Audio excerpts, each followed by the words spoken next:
जय हिंद साथी। रोजगार विथ राम में आपका स्वागत है। रोजगार विथ राम आज आपके लिए लेकर आया है हिंदी में सर्वनाम। क्या क्या क्वेश्चंस बन सकते हैं, कैसे क्वेश्चंस पूछे जाते हैं, क्या मतलब होता है सर्वनाम का। देखिए साथी, सर्वनाम सर्वनाम का मतलब होता है सबका नाम। सबका नाम ही सर्वनाम कहलाता है। यह क्वेश्चंस पूछा गया था कि सर्वनाम का क्या मतलब होता है। आपको बताने सबका नाम ही सर्वनाम होता है। सर्वनाम का प्रयोग कहाँ किया जाता है साथी? संज्ञा की जगह पर सर्वनाम का प्रयोग किया जाता है। जैसे हम आपसे यह बोल रहे हैं, राम ने खाना खाया और वह पानी पीने चला गया। जैसे राम ने खाना खाया, यहां पर राम राम प्रयोग हुआ, यह राम संज्ञा है। लेकिन राम ने खाना खाकर वह पानी पीने चला गया, वह जहां राम की जगह पर वह का प्रयोग किया गया, वह सर्वनाम है साथी। जैसे राम ने खाना खाया, वह पानी पीने चला गया। राम ने खाना खाया, राम प्रयोग हुआ, लेकिन वह पानी पीने चला गया, राम की जगह पर वह का प्रयोग ही सर्वनाम है साथी। इंपॉर्टेंट है, समझिए और याद करिए। सर्वनाम के भेद कितने होते हैं? सर्वनाम के 6 भेद होते हैं साथी। कौन कौन से भेद होते हैं? पुरुषवाचक सर्वनाम। पुरुषवाचक सर्वनाम में आपको क्या क्या समझाया जाएगा? पुरुषवाचक में किसी भी व्यक्ति का नाम ही पुरुषवाचक सर्वनाम के तहत आएगा। पुरुषवाचक सर्वनाम के में किसी व्यक्ति का नाम ही आएगा। निश्चयवाचक जब किसी वस्तु, नाम या किसी भी चीज का निश्चय किया गया हो, जब किसी भी वस्तु का निश्चित बोध होता हो, वह निश्चयवाचक सर्वनाम के अंतर्गत आता है। साथ ही हमने आपके लिए वही क्वेश्चंस लिए हैं जो सिलेक्टेड क्वेश्चंस हैं, और वही हम आपको चीज दे रहे हैं, समझा रहे हैं, जहां से क्वेश्चंस बनने के 100% चांस है। अनिश्चयवाचक सर्वनाम के बारे में देखते हैं। जहां पर कोई भी वस्तु का निश्चित बोध न हो, वहां पर यह सर्वनाम प्रयोग किया जाता है। नंबर 4, संबंधवाचक सर्वनाम। संबंधवाचक सर्वनाम में आपसे क्या क्या पूछा जाएगा? संबंधवाचक सर्वनाम में आपसे संबंध को बताएगा। जैसे जो जो पढ़ेगा वही सिलेक्शन लेगा, जो पढ़ेगा वही सिलेक्शन लेगा। जैसे साथी, जो का संबंध वही से है, जो जो मेहनत करेगा वही सिलेक्शन लेगा, जो खाना खाएगा वही मोटा होगा, जो खाना खाएगा वही मोटा होगा। यानी कि यहां का संबंध, जो का संबंध वही मोटा होगा, वही से है साथी। मोस्ट इंपोर्टेंट है, संबंधवाचक सर्वनाम का मतलब होता है संबंध को बताना। संबंधवाचक सर्वनाम संबंध को बताता है। नंबर 5, प्रश्नवाचक सर्वनाम। प्रश्नवाचक सर्वनाम में आपसे क्या होगा? प्रश्नवाचक सर्वनाम में आपसे सीधा सीधा प्रश्न पूछा जाएगा। प्रश्नवाचक सर्वनाम में कोई भी व्यक्ति आपसे सीधा सीधा प्रश्न करेगा। प्रश्नवाचक सर्वनाम में प्रश्न किए जाते हैं प्रश्नवाचक सर्वनाम। और नंबर 6, निजवाचक सर्वनाम। निजवाचक सर्वनाम में स्वयं के ऊपर कोई बात हो, स्वयं खुद खुद ही काम कर लेना। जैसे हमने आपसे बोला कि तुम खुद काम कर लेना। जैसे हमने आपसे एक और क्वेश्चंस बोला कि मैं स्वयं ही खाना खा लूंगा। मैं स्वयं यानी कि सेंस मेरा पड़ा, मुझ पर ही पड़ा। मैं स्वयं यानी कि मुझ पर निजता की बात हो, जहां पर निजता की बात हो वहां निजवाचक सर्वनाम का प्रयोग किया जाता है। ये साथी हमने आपको सिर्फ मोटा मोटा फैक्ट बताया है, और अब आपको हम इंपोर्टेंट फैक्ट ले चलते हैं इंपोर्टेंट फैक्ट की तरफ। देखते हैं साथी, पुरुषवाचक सर्वनाम में किसी भी व्यक्ति का नाम शामिल होता है। पुरुषवाचक सर्वनाम में किसी भी व्यक्ति का नाम बताया जाता है, वह पुरुषवाचक सर्वनाम कहलाता है। पुरुषवाचक सर्वनाम 3 प्रकार का होता है साथी। यह आपसे बार बार पूछा जाता है कि पुरुषवाचक सर्वनाम के कितने भेद होते हैं? आपको बताना है 3 भेद होते हैं साथी। इंपोर्टेंट फैक्ट है, यही आपसे बार बार परीक्षाओं में पूछे जाते हैं।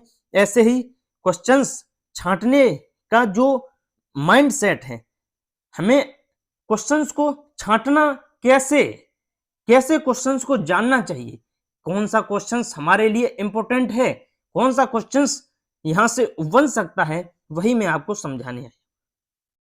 उत्तम पुरुष नंबर 1, उत्तम पुरुष। उत्तम पुरुष में क्या होता है? जैसे साथी, जैसे हमने जैसे कोई बात की, और ये मान लो कि जैसे हमने अपनी बात को बहुत बहुत ही बड़ा चढ़ाकर पेश किया, हमने मतलब ये साबित किया कि हम ही सबसे बढ़िया हैं, हम ही सबसे उत्तम हैं। यानी कि जो बोल रहे हैं, जैसे हम हैं, हमने तुमसे बोला कि मैं भाई बहुत नामी पढ़ाता हूं, हमने बोला हम बहुत नामी पढ़ाते हैं, हम हिंदी के लिए बहुत ही बढ़िया कंटेंट देते हैं, उत्तम बताया हमने आपको, यानी कि हमसे बड़ा कोई नहीं है। तो यह क्या हो गया, उत्तम पुरुष। उत्तम पुरुष में क्या हो गया, जैसे हमने अपनी बात को स्वयं के लिए बड़ा चढ़ाकर बोला। फिर मध्यम पुरुष, मध्यम पुरुष में क्या होगा, जैसे हमने बोला कि तुम बहुत अच्छी हो, हमने सेंस कहां दिया, तुम पर। साथ ही इंपोर्टेंट फैक्ट में यह समझना है कि सेंस किस पर पड़ रहा है, जैसे हम तुम और एक कोई तीसरा, हम तुम और तीसरा, तीन व्यक्ति हैं, हम तुम और कोई तीसरा। जैसे हमने तुमसे कोई बात कही लेकिन सेंस हम पर ही पड़े, उत्तम पुरुष। हमने तुमसे कोई बात कही, सेंस तुम पर ही पड़े, मध्यम पुरुष। हमने तुमसे कोई बात कही और तीसरे पर सेंस पड़े, अन्य पुरुष के तहत इसे कहा जाता है। तीसरे पर सेंस अन्य पुरुष के तहत आता है। साथ ही इंपोर्टेंट है, हमने आपको समझा दिया। नेक्स्ट, उत्तम पुरुष में आपको ये चिन्ह है, ये चिन्ह आप याद करिए या न करिए, हमारा बस सेंस याद रखनी है। जैसे हम तुम और कोई तीसरा, हम तुम और कोई तीसरा। हमने तुमसे कहा, सेंस हम पर ही पड़ रहा है, सेंस हम पर ही पड़ रहा है, उत्तम पुरुष। सेंस तुम पर पड़ रहा है, तुम पर मध्यम पुरुष, और सेंस कोई तीसरे पर पड़ रहा है तो अन्य पुरुष के तहत आते हैं। नेक्स्ट, निश्चयवाचक सर्वनाम। निश्चयवाचक सर्वनाम में आपसे क्या पूछा जाएगा, निश्चयवाचक में किसी भी व्यक्ति या वस्तु का निश्चय बोध होता है। जैसे निश्चयवाचक सर्वनाम में कोई भी व्यक्ति का निश्चित बोध होता है, वस्तु का निश्चित बोध होता है, वह निश्चयवाचक सर्वनाम होता है। जैसे यह मेरी पुस्तक है, हमने आपको बताया साथी, कोई भी वस्तु का निश्चित बोध हो, यह मतलब क्लियर हो जाए कि यह पुस्तक मेरी है, यह मेज मेरी है, यह कॉपी मेरी है, यह पेंसिल मेरी है, निश्चित बोध हो जाए, वहां निश्चयवाचक सर्वनाम होगा। आपको समझना होगा साथी, निश्चयवाचक में कोई भी चीज निश्चित होती है, निश्चित साफ साफ दिखाई देगी, यह पुस्तक मेरी है तो मेरी है, निश्चयवाचक। नेक्स्ट, अनिश्चयवाचक क्या होता है साथी, मतलब कोई चीज निश्चित नहीं होती इसमें। साथी इसमें आपको क्या समझना है, इसमें कोई चीज निश्चित नहीं होती, निश्चित होगी तो वह निश्चयवाचक में आ जाएगा। अनिश्चयवाचक में कोई भी चीज निश्चित नहीं होती, व्यक्ति का नाम निश्चित नहीं होता, कोई भी चीज का नाम निश्चित नहीं होता। जैसे कुछ न कुछ, कुछ न कुछ, यहां पर आपको कोई चीज निश्चित है, साथ ही कमेंट में बताइए कि यहां पर कोई चीज निश्चित दी गई है, कुछ न कुछ, कोई न कोई, सब कुछ, कुछ न कुछ। बताइए यहां पर कोई चीज आपको निश्चित दी गई है, यह मेज मेरी है, यहां पर दिया गया है यह मेज मेरी है, यह तो निश्चय हो गया ना, यह मेज मेरी है। और मैंने बोल दिया मुझे नहीं पता यह मेज किसकी है, मुझे नहीं पता यह मेज किसकी है, तो यह अनिश्चयवाचक सर्वनाम के तहत आएगा। निश्चित बोध हो निश्चयवाचक, और निश्चित बोध नहीं हो वो इसके तहत आएगा। नेक्स्ट, संबंधवाचक। संबंध में आपसे क्या क्या पूछा जाएगा, संबंधवाचक जिस सर्वनाम शब्द का दूसरे सर्वनाम या संज्ञा में सर्वनाम स्थापित किया जाए उसे संबंधवाचक सर्वनाम कहते हैं। साथ ही ये आपको या मुझे याद करने की जरूरत नहीं है, क्योंकि संबंधवाचक में ये परिभाषा नहीं पूछी जाएगी, हम अपनी देसी भाषा में बताते हैं। संबंध का मतलब होता है, जैसे साथी, जैसे हमने बोला कि जो मेहनत करेगा वो फल पाएगा, जो मेहनत करेगा वो फल पाएगा, जो मेहनत करेगा वो फल पाएगा, वो फल पाएगा। साथ ही मोस्ट इंपोर्टेंट है, जो मेहनत करेगा वो फल पाएगा।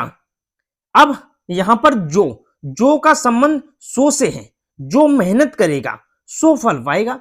जैसे साथी हमने एग्जाम्पल बोला, जो खाना खाएगा वो मोटा होगा, जो खाना खाएगा वो मोटा होगा या जो खाना खाएगा सो मोटा होगा। जो और सो का संबंध ही साथी जो और सो 99% क्वेश्चन में आपको मिलेंगे, वहां संबंधवाचक सर्वनाम होगा। जहां जो और सो दिखाई दे, जहां कोई भी वाक्य हो वहां जो और सो दिखाई दे, वह संबंधवाचक के भीतर आएगा साथी। इंपॉर्टेंट है, देखिए और समझिए।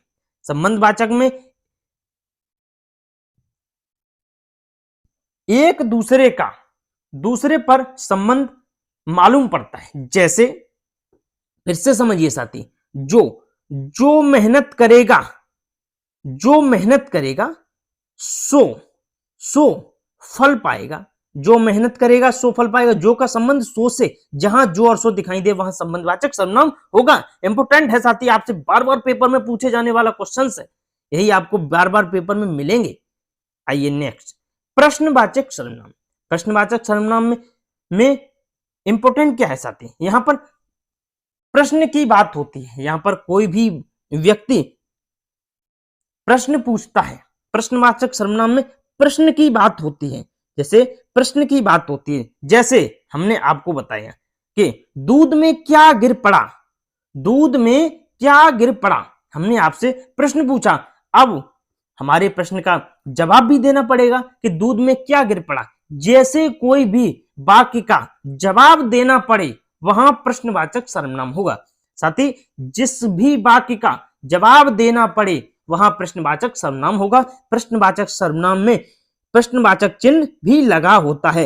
ये वाला साथी प्रश्नवाचक चिन्ह भी लगा होता है। प्रश्नवाचक सर्वनाम में प्रश्नवाचक चिन्ह भी लगा होता है साथी। इंपॉर्टेंट है, जिस भी वाक्य का हमें जवाब देना पड़े वह प्रश्नवाचक सर्वनाम के तहत आएगा। दूसरा देखते हैं, वह कौन है। वह कौन है, क्या ये वाक्य का हमें जवाब नहीं देना पड़ेगा? बताइए साथी, वह कौन है, हमें साथी इसका जवाब देना पड़ेगा कि वह सुरेश है, रमेश है, राकेश है, विनीत है। हमें इसका जवाब देना पड़ेगा ना। कोई भी वाक्य हो उसका जवाब देना पड़े वह प्रश्नवाचक सर्वनाम के तहत आता है। निजवाचक सर्वनाम नेक्स्ट आता है साथी, निजवाचक सर्वनाम। इसमें क्या है, निजवाचक सर्वनाम में स्वयं निजता की बात होती है। निजवाचक सर्वनाम में स्वयं निजता की बात होती है, वह निजवाचक सर्वनाम के तहत आता है। स्वयं के ऊपर, निजता के ऊपर बात होती है, वह निजवाचक सर्वनाम के तहत आता है। जैसे हमने वाक्य बोला साथी, हम स्वयं ही खाना खा लेंगे, हम स्वयं ही खाना खा लेंगे। जैसे स्वयं, स्वयं शब्द आ गया, स्वयं ही खाना खा लेंगे। साथी खाना खाएंगे तो पेट किसका भरेगा, हमारा। सेंस किस पे पड़ा, हम पर। हम स्वयं ही खाना खा लेंगे, सेंस किस पे पड़ा, हम पर। जहां स्वयं की निजता की बात आ जाए वहां निजवाचक सर्वनाम होगा। इंपॉर्टेंट है साथी, वही क्वेश्चंस लिए हैं, वही हमने क्वेश्चंस को माइंड में सेट कराया है जो बार बार पेपर में पूछे जाने वाले। साथी देखिए, समझिए और याद करिए। निजवाचक सर्वनाम आपसे बार बार पूछा जाता है, जहां निजता का बोध हो वहां निजवाचक सर्वनाम होता है। जहां निजता का बोध होता है वहां निजवाचक सर्वनाम होता है। हमने जैसे ही दूसरा वाक्य बोला,